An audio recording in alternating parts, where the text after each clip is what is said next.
On the next Lifestyle magazine, attention deficit disorder and the drug Ritalin. The controversy heats up.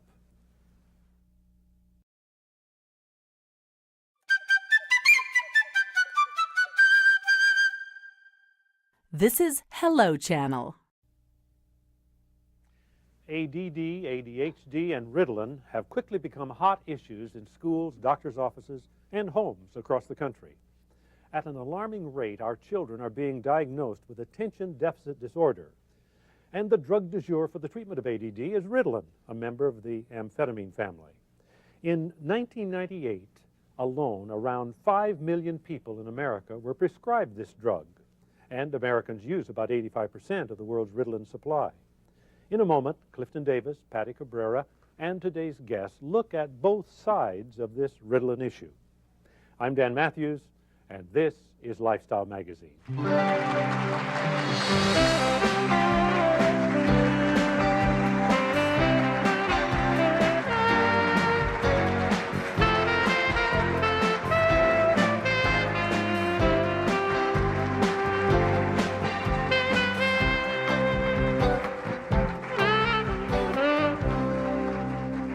Welcome, everyone. Dr. Lawrence Diller is a behavioral pediatrician and author of the book Running on Ritalin. He's one of the leading experts on the treatment of ADD, which stands for Attention Deficit Disorder, and the use of Ritalin, and we're very, very happy he's here. Dr. Diller, how can we determine if our children have ADD or if they're just have a discipline problem? Well, unfortunately, there's no test. There's no biological test. There's no blood test, no brain scan, not even a paper and pencil task that you can take that definitively makes a diagnosis of ADD. Therefore, it really comes down to the opinions of the evaluator. And that depends, and that's one of my points in running on Ritalin, it really often depends on whom you go to see as to whether or not your son simply is struggling a little bit, or I say maybe a Tom Sawyer type, or indeed has a more serious problem that stems from his personality or his brain. Well, we see that America, we read, is the highest user of Ritalin. What does that say about our society? Well, that's complex, and in a word, we use 85% of the world's Ritalin. And that's pretty much most of it. Well, right, and really North America, Canada is the only country that comes close to our use. They use half of ours. And I think it's telling us something about the way we view children's problems in general and how we decide to treat them. And the notion that ADD is a brain disorder says that this problem must be coming from the children's brain and must be treated with a drug or a chemical. And I see it actually more as an issue of questions of performance, that our performance demands on children have increased while the supports for them and their families and schools have decreased. You think it's because sometimes our children are stressed out because of peer pressure or because of family problems that they may evidence something that resembles ADD? Well, I should say, first of all, there's probably a core group of children, maybe 1/10, I would guess, of the number being treated, that I don't care what environment they'd be in, they'd be struggling. But the much larger group may become symptomatic and come to the attention of a doctor, possibly because both parents have to work, possibly because we expect more from our children at earlier grades, possibly because classroom size has increased. It seems as if we are so easily say, well, Ritalin as a solution, instead of maybe the old-fashioned traditional discipline. Well, I want to be kind to the families that are struggling with these problems. I'm not disagreeing with you, but too often this winds up sounding like parent blaming or teacher blaming, and Lord knows many of these children are hard to raise. That said, I think one of the things that distinguishes our country from many other countries is the way we treat children at an early age, and maybe we tend to give them more freedoms, and yet at the same time, we expect them to conform at school. Too much pressure? Well, it's this mixed message. We want people, America, we want people to express themselves, and, we believe in spontaneity and independence. In other countries like Japan, where the rates are 1/10 to 1/50th hours, they expect children to conform at an early age. The group adherence is more important. Here, once they get to school, they have to, sit there like this. So do we as a society find a problem and throw a pill at it? Well, I think most parents who have come to this conclusion about medicating their child, don't do without a great deal of ambivalence. Of course. That said, many families who come to me feel like they've already tried everything, and we're talking sometimes as children as young 3, 4, and 5, and they are ready to use the pill right away. And I say, hey, wait a second. Let's take a closer look at the parenting here, or let's make sure the expectations are reasonable for this child. What do we know about Ritalin? We know a lot about Ritalin. Ritalin or Dexedrine has been around for 60 years. We know that it's relatively safe for use in children, though we can't say the same for adults and teenagers because of the risk of abuse. It is a drug like amphetamine or cocaine that can be abused. Long-term? Long-term safety, effects? the good news is it doesn't seem to have any dangerous effects when used in childhood. The bad news is it doesn't seem to make any long-term differences if a child uses it in childhood. It does make a difference on the short term. Anyone, child or adult, ADD or not, will improve their performance taking the drug. When we come back, I really want to talk to you and the families about how one sees, how one sees treating a child with attention deficit disorder with essentially an upper, okay? Sure. Because it seems to me that ADD would evidence itself by a kid who's pretty much bouncing off the walls or just not being able to focus. Not necessarily these days, and that's a big confusion. We're going to talk about that. When we come back, we'll meet a family who was told that their child may have ADD, and they challenged the notion and consulted Dr. Diller. And their story right after this.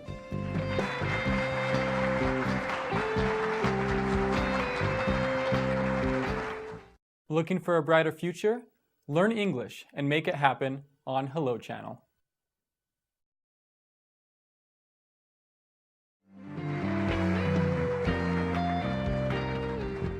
Brandon Davis is 7 years old.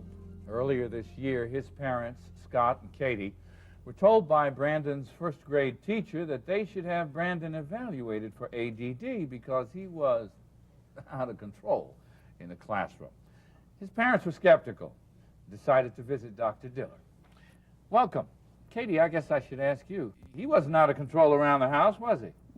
Well, no, I wouldn't describe him that way. No, you're a mother. Yeah. How would you describe his behavior? Well, I would say a typical 6-year-old at home. You know, you may have to ask him a couple times to do something, but I don't think that's anything unusual. Nothing out of the norm. No. Yeah. Were you surprised by the teacher's analysis or recommendation? Absolutely astounded. What was her definition of out of control? What was he exhibiting? Well, I don't know if it was out of control that she used. It was more that he was in his own world, not with the rest of it, the rest of the world in the classroom. Sounds like a leader. Yeah. Brandon, you look okay to me. You feel okay? Yeah. You're fine. Did you feel that you were a little out of control in class, Brandon? Not really, huh? Nope. You're just trying to do your work, huh? Scott, how did you feel about that analysis? I think she was more in tone that he wasn't with, as she put it, with her. As she's teaching a classroom, you know, all the kids are sitting there with their eyes just gazing upon her, and Brandon was kind of just... Somewhere else. Yeah. Not gazing upon Well, her. every child has a different learning style, so maybe it was, you know. See, the mommy and you starting to I know. defend that That's baby. right. That's Go right. ahead, That's- wrap your arms around. I'm going to. Well, I just want to know, what did you do when you had evaluation recommended to you? What did you do? Well, we told her that we would like to do everything on our end to help, and that we would get him evaluated because she requested us to, but that we didn't feel that was the direction that we would really be going in, and that we would rather work with him on a daily basis on behavior modification, as you might say. And You went to see Dr. so Diller. we did. He was recommended to us by Scott's sister, who's a marriage and family counselor. And he was well known in the community and I believe across the country for the subject of ADD, and so we felt he would be the best.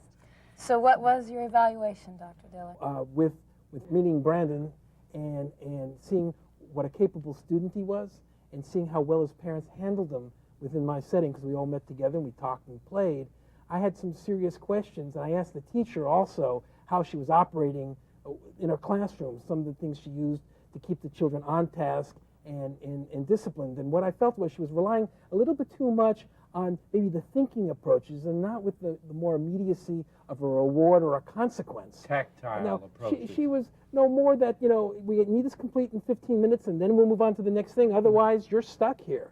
And she would say, she would try more, it's time, I'm trying to think how she did it exactly. But she wasn't either forceful enough or immediate enough with her rewards, and sometimes a consequence too. And that was really where we steered her. Now, this is a very capable teacher, but she had gotten the feeling somehow that perhaps this boy had ADD. How did you go about treating Brandon? How did you address the problem? Well, I saw really how capable the family was, and really the main thing here was reinforcing their parenting style, which was they used a lot of humor, but they were also forceful when they needed to be. Did you find that he had ADD? No, I can't really say. Again, it's a matter of opinion. The teacher was concerned, and they came to a doctor who felt this was Tom Sawyer again on some level. But did you finally prescribe Ritalin? No, I never thought that Ritalin was going to be, but you can imagine how many parents hear this from a teacher. They go to another kind of evaluator who perhaps sees this kind of performance problem as a sign of ADD. Well, that's good to and it's know. often the easiest thing to do, too. Well, up next, a mom who chose to use Ritalin for her child. We'll find out how well it worked in 2 minutes.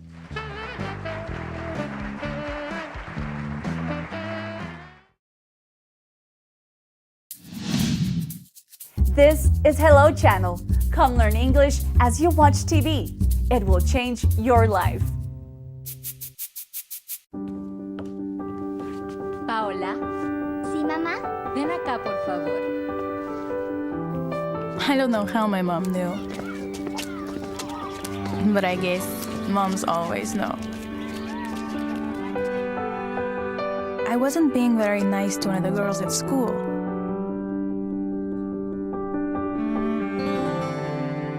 I knew it was wrong. I knew I wasn't supposed to be mean. I guess I didn't think it was a big deal. But in one sentence, my mom helped me understand.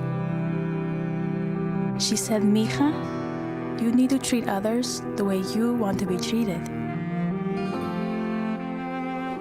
I thought about that a lot. I still do. Life's most important lessons are best learned in the home. A message from the Church of Jesus Christ of Latter-day Saints.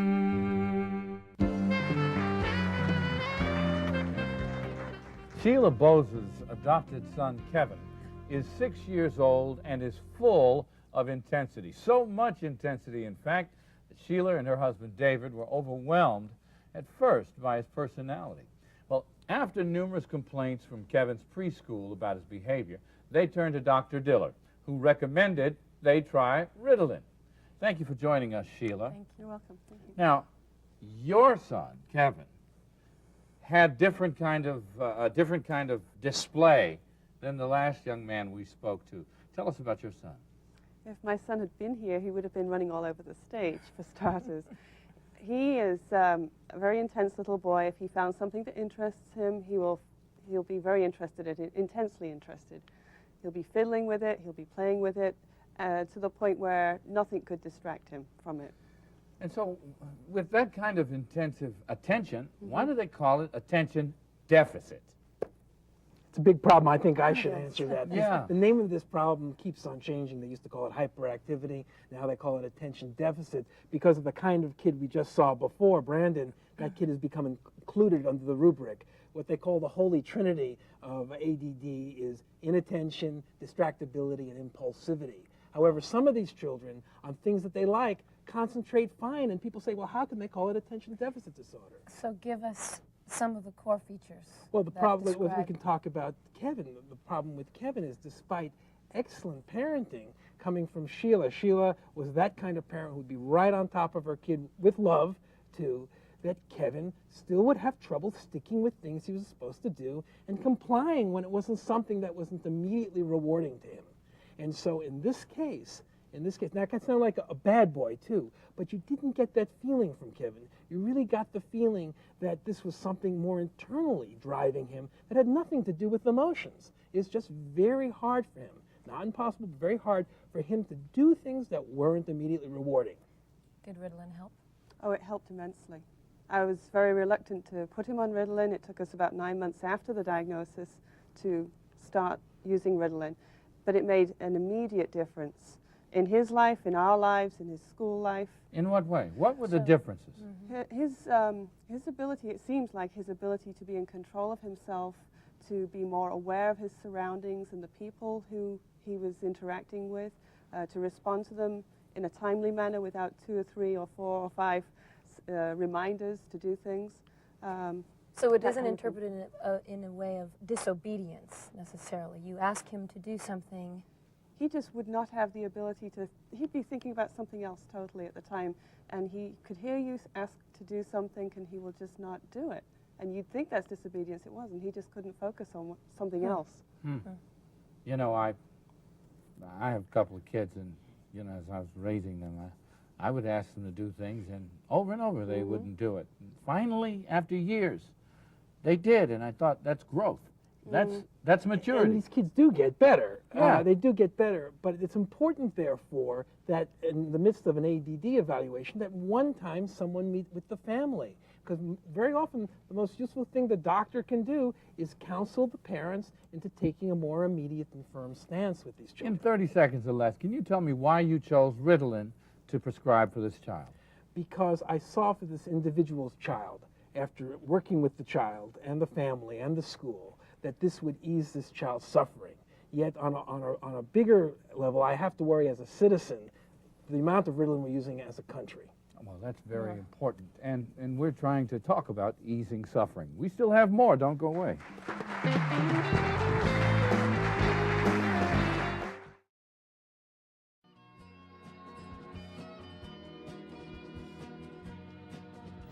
Hello. That's right, I said hello. I'm talking about an exciting new television channel that will change your life. My name is Ruth, and I want you to be one of the first to know about Hello Channel. Hello Channel is designed to teach you to speak English. Anyone can learn. We offer something for everyone. You'll see programming for children, teenagers, and adults, all on different levels. With Hello Channel, you'll hear, see, read, and speak English as you're watching entertaining television programs, making it easy to learn. If you've always wanted to learn English but haven't had a chance, Hello Channel is perfect for you. Start today, and remember, for a brighter future, just say hello.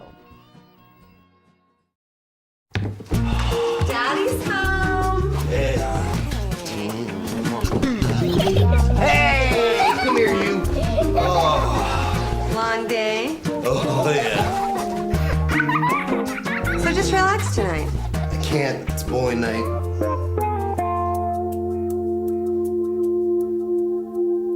I'll tell you what. If you could think of something really fun to do, I'll stay home tonight. Okay? Okay.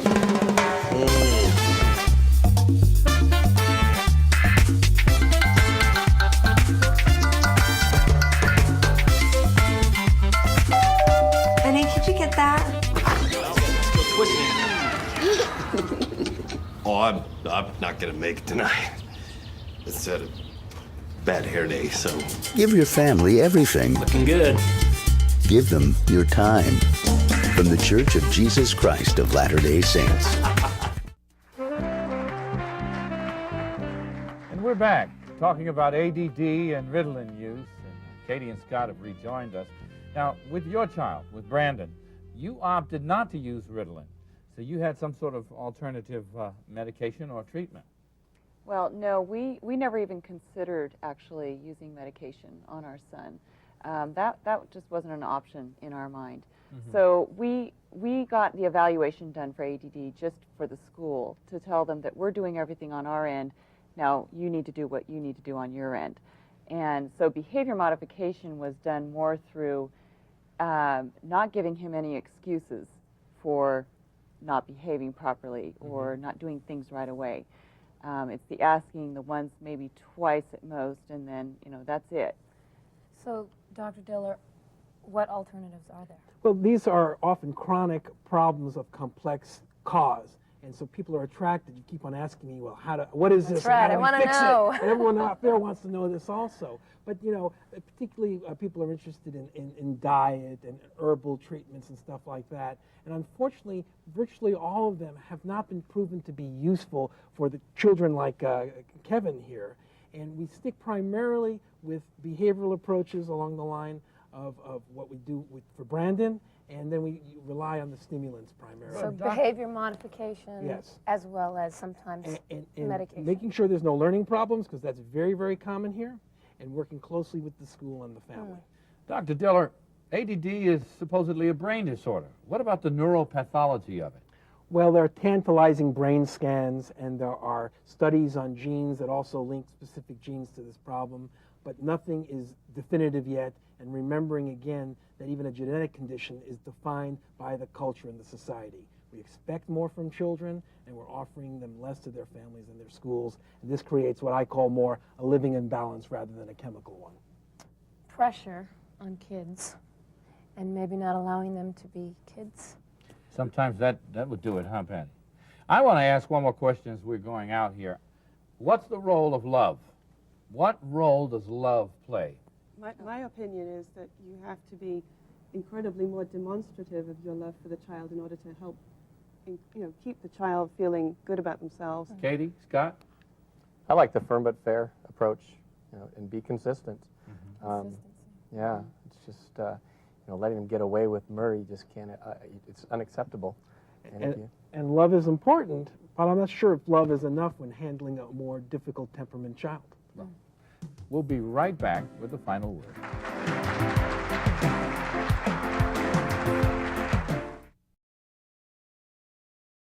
Learn English and have fun on Hello Channel. A very challenging topic touching lots of us. And I really appreciate all of you being here to talk about it. Scott, I've got a question for you. Okay. Is Brandon anything like Scott was at 6 or 7? I think so, yes. I've been told so, at least.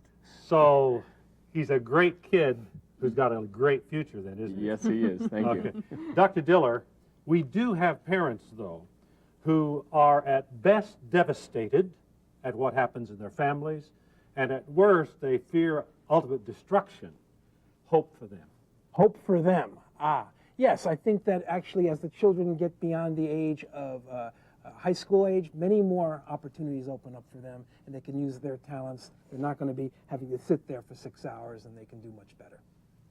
So just remember that. There's hope for all of us if we'll take time to live together, and that's what a family needs to do. And that's what we try to show on Lifestyle Magazine. Thanks for being with us, and we'll be back here next time. Bye now.